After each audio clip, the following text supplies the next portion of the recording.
very much for your testimony and for your work. I think every one of the panelists has indicated that we have a serious dental crisis in America. You've all made the connection between dental health and physical health. So let me start off with a simple question. In the richest country in the history of the world, why are we experiencing the kind of dental crisis that we have, where tens and tens of millions of people can't afford to go to a dentist, can't find a dentist, or if they do find a dentist, there are waiting lists for 6 months or a year? That's the crisis. How do we solve it? Dr. Simon?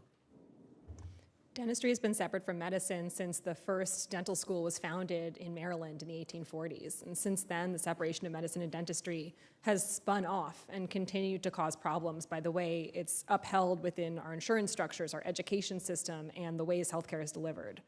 When things are separate, it makes it harder to get through a second door.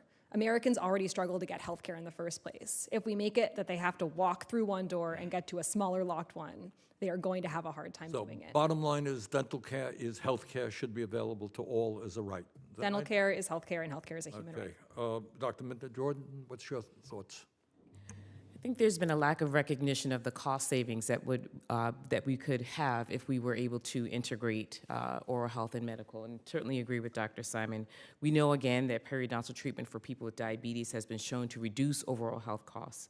And Medicare, we know that there's a potential to save up to $14 billion annually by providing appropriate oral health care with people with diabetes. With heart disease, we could save almost $30 million. Let me jump in. We've heard this story 1,000 times. That's correct. What did you say, Senator Cassidy? An ounce of prevention? All right. We hear this over and over again. We're pretty good at spending zillions of dollars treating people who are on death's door, but we don't prevent the cavities that little kids have. That's right. Dr. Swan? Well, I agree with the Microphone, please. with the prevention issue. We also start looking at the fact that we have to train across disciplines. Everybody should know what the risk factors are. There should be no entity that's not advocating for healthy societies. So we need to put our money where our mouth is. Dr. Isbell? You know, Senator, all I can tell you is what we do in our world. You know, we have free clinics in our practice and have for many years, and now we have a free clinic in our town. We work with RAM, and I applaud Dr. Swan for his RAM program. We were there to take care of our people. I'll tell you about a student that was going to nursing school. All of her front teeth were rotted out. She came and was concerned and whatever, so we rebuilt her mouth. We did it. She went to nursing school and a successful practitioner today. We did it for her, for nothing. You know, and dentists do that all over the country, and you're not telling that story, Senator, because there are dentists that are out there that are helping people, and is there more? There's always more. I'm saying, Doctor, there certainly are, and I thank you very much for what you do, and many dentists do it. We have a crisis. Millions of people cannot find a dentist, cannot afford dental care. I don't think that is under debate. I think that's the reality. Let me ask all of you another question, and I was kind of shocked to learn this a few years ago.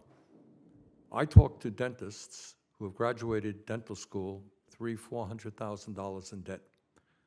So we talk about not getting dentists out into rural areas, lower income areas. It's hard to make money in lower income areas. What does the cost of dental school and dental school debt have impact where dentists go? Dr. Simon? The average dental school graduate graduates with almost $100,000 more debt than the average medical school graduate. Around $300,000, as you say. I think it absolutely influences where they practice.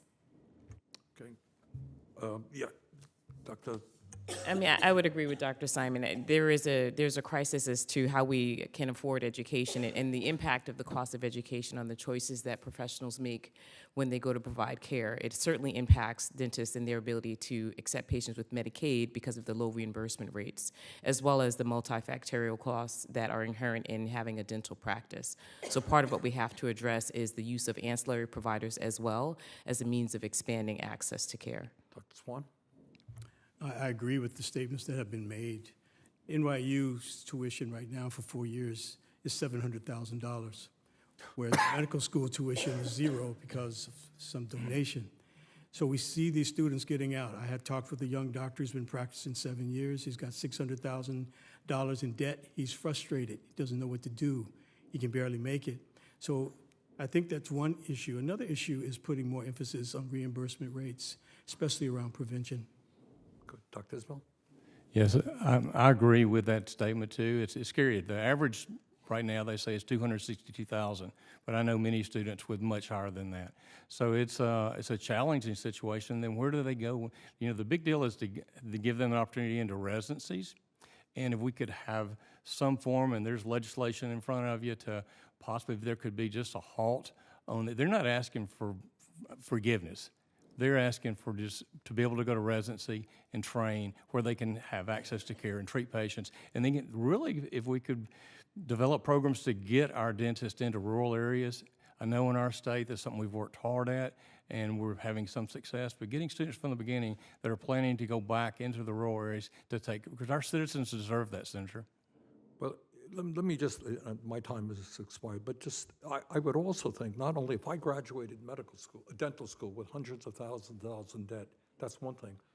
But if I'm a young person, a working class kid thinking about going into dental school, do I really want to go into a profession? We're going to end up with $300,000, $400,000, $500,000 in debt. I suspect that's a deterrent for a lot of young people going to dental school. Is that right? That, I'm seeing heads being nodded here. Okay, my time has expired. Senator Cassidy.